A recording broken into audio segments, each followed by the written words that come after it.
I knew she was born to to take care of me. Well, I shouldn't say that I knew that. She knew that, and so she's always been there for me because she knows all my idiosyncrasies. So she does. She knows me sometimes better than I know who I am. That's why I rely on her for a lot. But that's one of the reasons that I have found too is that I am the way I am. That's why it's hard for me to talk to people, and um, if I'm in a crowd where you're just talking to somebody for a little while and they're gone, you know, that's different. But sometimes it's really hard. So I always go back to my cave, and you know, I don't know how much these people are really, I don't know. No, whenever you'd like to share, I'm happy to hear anything. Thanks for sharing these things. Oh, I've got this right up against my ear. I wanted Mike, because Mike's right here now. Your dad is right here now, and so he wants to hear what you're saying too. What's your breaking again? I think if you put it down this way, the speakerphone function works a little better. But I'm Oh, better. you have I'm a, better with this ear. okay. Oh, you can put it up there. That's Yeah. okay. Do you want to hold it there then? No, this Whatever all you're right. comfortable with. This all right. If I don't understand, I'll say, huh? Okay. We need to get you a horn. Yes. Oh my gosh. I remember when I was a kid, there was a man that had a horn. Literally had a horn that he stuck up in his ear. And when you talked to him, he'd come right up to you and he'd stick the horn up in your face. And it was like, oh, you know what? And I'm just thinking that, and that's me. Oh my goodness. I'm glad I never made fun of it. No, I liked old people. I liked old people because I could trust them. They didn't make fun of me, and they they they were just nice to me. And so I used to like being around older people a lot in growing up. Okay, ask me questions. I'm kind of rattling. Okay. Um, could you tell me a little bit about your mom and dad? Um, there's some areas, and I've thought about this a lot because there's some areas in my life that I look now that I've grown up and I've passed all of this. Because oh gosh, I don't want to make them sound, I've been protective of them a lot. Uh, Dad and mom, uh, my oldest brother is not my dad's.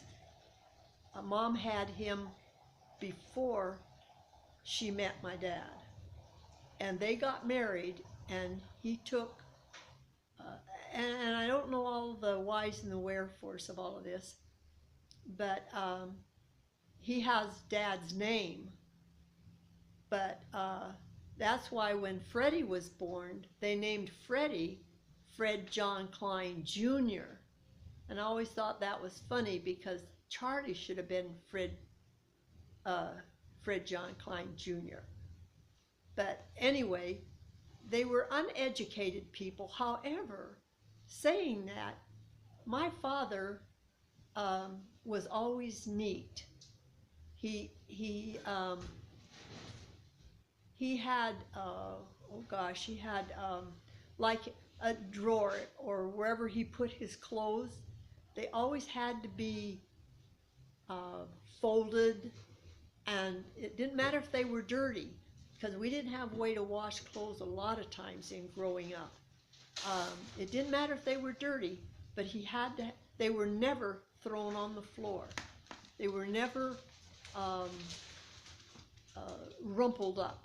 When he took them off, he folded them up, and he had this one coat, and I think it probably could stand up by itself.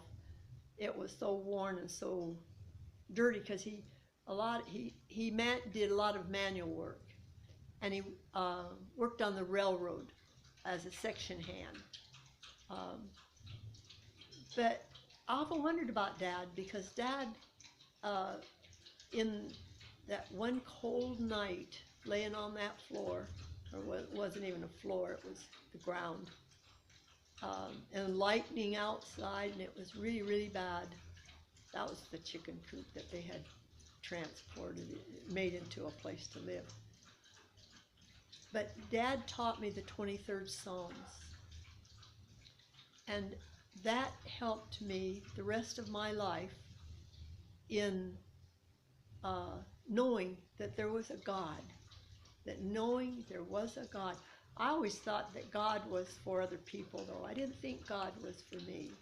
I think because of the situations and things, but I never felt that God was there for me as such, as he was there for everybody else.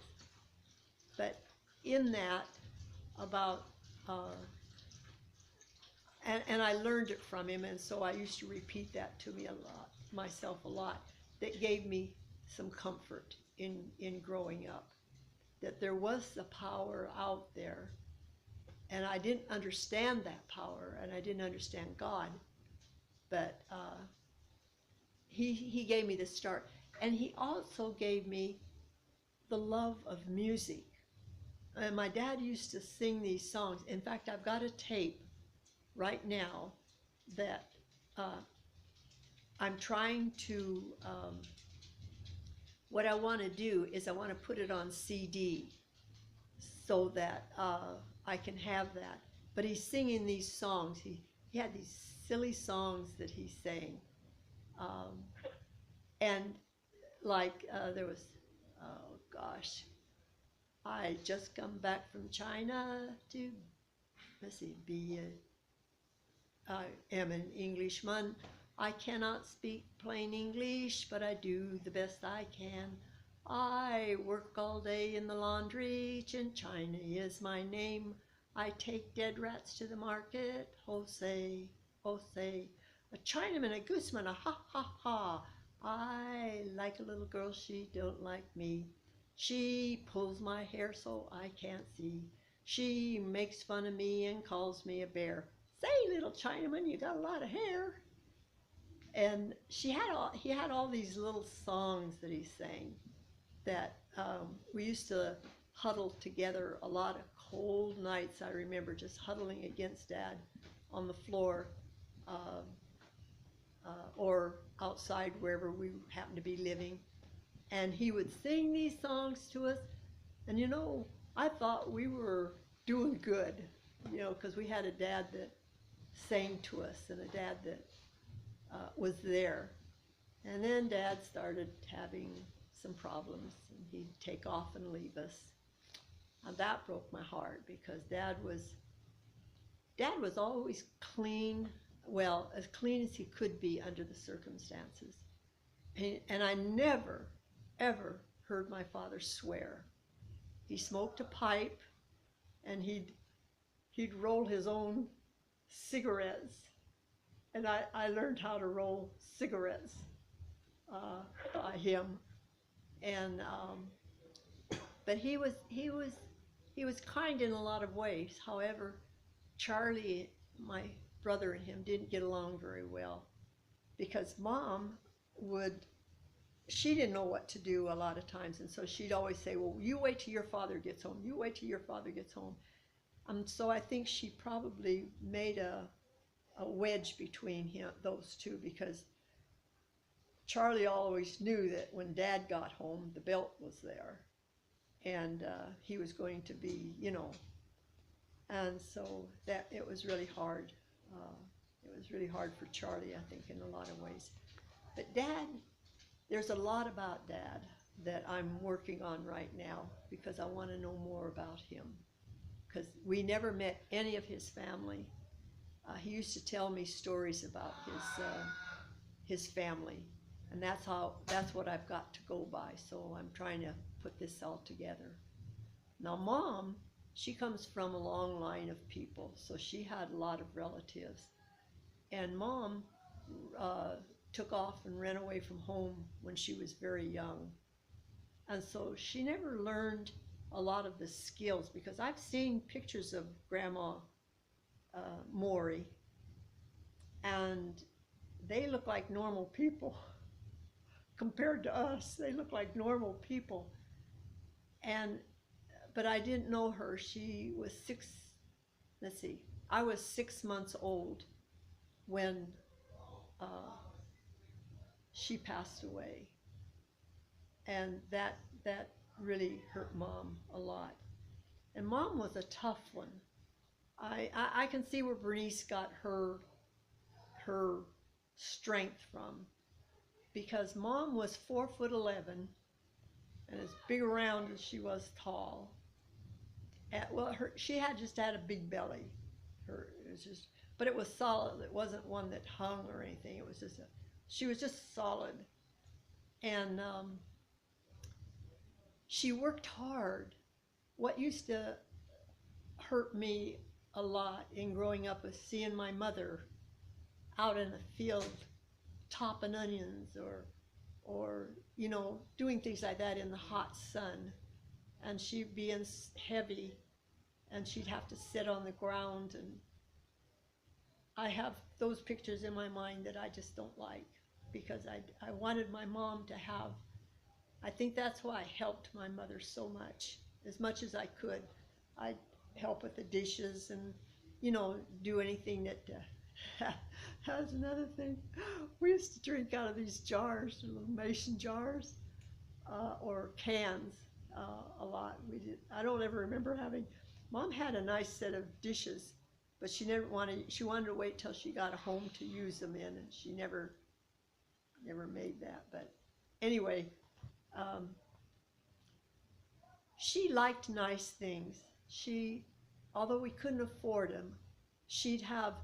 Back in those days, it was called crepe paper. It was a kind of I don't know how to explain it. It was a material kind of like that. It was kind of wrinkly, and it kind of be stretched like, and you can use it for decorations and things. And she used to put that above, if we lived anywhere, we had a house or anything, she'd make curtains out of them. It's hard to explain that one, but I would listen to my mom at night sometimes, and I could hear her crying, and because she knew that there was no breakfast in the next morning, there was no food, and so she had a big heart. Mom had, and it hurt her to see us being the way we were, and she fought for us kids. One time we were out late, my brother and my sister Bernice, and I think this was, I think Bernice or Grace was a baby at the time, and we got picked up by the police because it was midnight, and we got picked up by the police, and they took us to a shelter for children, and it was terrible, because Mom and Charlie were close. They were always close, and he was with us. But somebody had told us we were supposed to meet our parents somewhere because they weren't home, and so we went to go there. And when we went there, that's when the police got us and put us in there, and wouldn't let us out until they got a hold of our parents. And so it was, oh my gosh, it was so warm in there. And they fed us. They gave us some, it was late, but they gave us something to eat. And we actually slept in beds with sheets. And we actually was warm. And I couldn't get over the feel of the warmth of the bed and my stomach having food in it. And so my brother and my sister said, well, we're going to escape this. We're not going to stay here. We're going to go home. We're going to find Mom, and we're going to go home. And so anyway, they said, wait till they have lights out, because we were, if I remember right, we were in the same room, all three of us. And so, oh my gosh, here's me. Here they had planned this. That's what they were going to do. Well, as soon as the lights went out, so did I. I was warm and I had something to eat and I wasn't afraid. I wasn't afraid of being chased. I wasn't afraid of some rotten old guy coming in. And I just felt so safe. And I fell asleep. And the next morning is, June, why did you do that? We couldn't wake you up. And they didn't want to leave me, so they finally stayed. And then the next morning, my mom came and got us. But she fought tooth and nail. You know, nobody was going to take us away from her. And so, but she was a kind heart. If an animal came to, when later on they didn't live in, Mom never got to live in a nice home. Even when it was older, she was had a lot of problems. But they didn't have running water but anyway, she if a stray animal came back, and bums, they called them bums back in those days. But because we lived by a railroad track, and there was always somebody with their hand out, you know, that was worse than we were. And if Mom had anything, she would help them. She'd help them. And animals, she'd take them in, and so she had a very big heart. Bless her heart, she just didn't know how to. She was very uneducated, and she just had a real hard time with life. But so whatever happened with my mom and dad, and my dad especially, because I remember waiting for him one time to get off work, so Mom was going to get his paycheck so we could go pay bills and get some food. And he never showed up, and I had an apple, a red apple, and I don't eat an apple today without thinking of that apple. But it was a beautiful red apple, and I kept polishing it and polishing it because I was going to give it to Dad when we got the check. And he didn't show up. And so I had this apple, and I didn't know what to do with it because I didn't want to eat it because I wanted him to have it. And yet he wasn't there, so that was a very disappointment. But you know, looking back, my mother and father did what they could, what they could do, what they knew how to do. And it was very hard for them. It was very, very hard, especially Mom. She was just a power woman, and the women in my life have all been strong. They've all been strong. Except I wish I had been more like them. But anyway, enough said on that. Mom and Dad did what they had to do.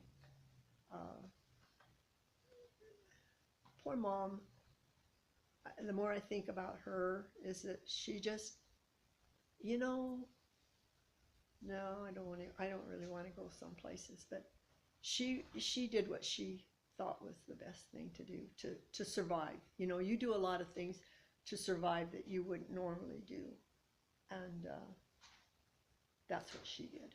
But anyway, so my parents were strong in some ways and weak like all of us in others. But if I was to go back right now, I'd want them.